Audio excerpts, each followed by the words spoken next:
Assalamualaikum warahmatullahi wabarakatuh. Waalaikumsalam warahmatullahi wabarakatuh. Mau tanya, kan di kejadian Karbala diriwayatkan kalau seluruh keturunan Nabi termasuk istri Hasan dan Husain, anak-anak Sayyidina Ali bin Abi Thalib, anak-anaknya Hasan Husain dan keluarga Nabi dibunuh total sama Ubaidillah ibn Ziyad, orang kepercayaannya Yazid bin Muawiyah. Pertanyaannya, kalau seluruh keluarga Nabi dibunuh, terus para habaib-habaib yang sekarang menyandang status sebagai cucu cicit Nabi itu keturunan dari siapa? Terus karena kalau dari nasab Hasan Husain kan meninggal semua. Yang bilang meninggal semua siapa? Ada yang ceramah kayak gitu. Mana? Di mana? Yang bilang meninggal semua di mana? Itu jadi waktu itu ada teman kan. Iya, kalau ceritanya saya paling paham cerita itu. Enggak, yang bilang semuanya meninggal itu siapa? Temen sih, dia kebetulan memang orang Arab juga. Nah terus marganya Bakfen, dia bilang saya nggak percaya kalau keturunan Nabi Muhammad sampai sekarang ada. Di zaman Nabi Muhammad sudah ada orang yang mengatakan bahwa keturunan Nabi Muhammad nggak ada. Nabi Muhammadnya masih ada. Nabi Muhammadnya masih ada. Dia udah bilang bahwa keturunan Nabi Muhammad nggak ada. Dia bilang, wah Muhammad abtar. Muhammad nggak bakalan punya keturunan. Faham? Lalu Allah Subhanahu Wa Taala murka kepada orang tersebut. Namanya Al-As bin Wa'il As-Sahmi.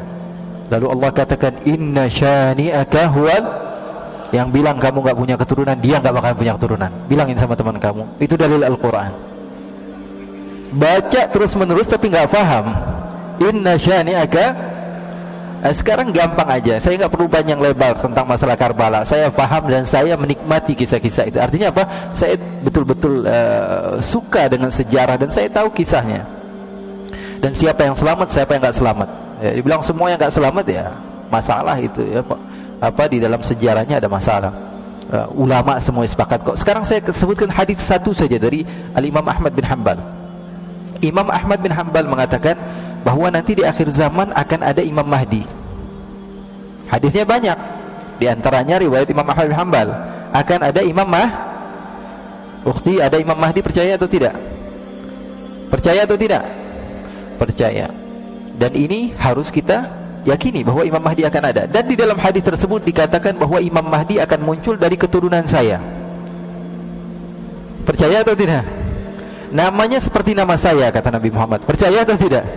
Dan dia dari keturunan saya. Sekarang kalau di akhir zaman ada keturunan Nabi, terus di zaman sekarang gak ada keturunan Nabi, munculnya dari mana?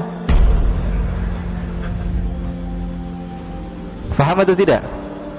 Ya, kalau dibilang di akhir zaman nanti ada keturunan Nabi, keluar Imam Mahdi, terus sekarang nggak ada keturunan Nabi, keluar dari goa, tiba-tiba ada, kan nggak begitu. Ini apa namanya, kesalahan yang sebetulnya salah di dalam sejarah, salah di dalam dalil, salah di dalam apa, sesuatu yang kita lihat dengan mata. Keturunan Nabi dijaga. Rasulullah dalam hadis yang sahih mengatakan, fa innal ansaba tanqati'u yaumal qiyamah ghaira nasabi wa sababi usihri. Semua nasab akan terputus di hari kiamat, sampai hari kiamat, kecuali nasab saya tidak akan terputus sampai hari kiamat. Kan ada hadisnya banyak. Masa gara-gara cerita teman tentang Karbala dan tidak mendasar kita meyakini hal tersebut? Nggak bisa. Apalagi dalil yang tadi saya sebutkan tentang Nabi Imam Mahdi, itu juga masuk di dalam dalil dan akal. Secara akal juga kita mau nggak mau kita terima bahwa mereka itu ada. Jadi yang selamat ada namanya Ali Zainal Abidin, cucu Nabi. Ya, beliau orang yang diselamatkan. Dan ceritanya ma'ruf, semua ulama sejarah mengatakan bahwa Ali Zainal Abidin masih ada. Bahkan beliau dibawa-bawa dari Karbala sampai menuju ke beberapa tempat.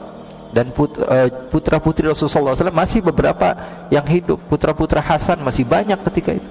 Jadi nggak semuanya meninggal. Memang ketika itu dizalimi, tapi ada beberapa keturunan Nabi. Dan yang paling terkenal Sayyidina Ali Zainal Abidin. Ali Zainal Abidin adalah gurunya para ulama-ulama. Beliau punya anak namanya Ja'far As-Sadiq, gurunya Imam Abu Hanifah. Gurunya Imam Abu Hanifah. Gurunya Imam Malik, gurunya Imam Syafi'i, gurunya Imam Ahmad bin Hanbal. Terus munculnya dari mana cucunya Nabi kalau bapaknya sudah nggak ada? Ya, jadi itu nggak mendasar. Wallahu a'lam.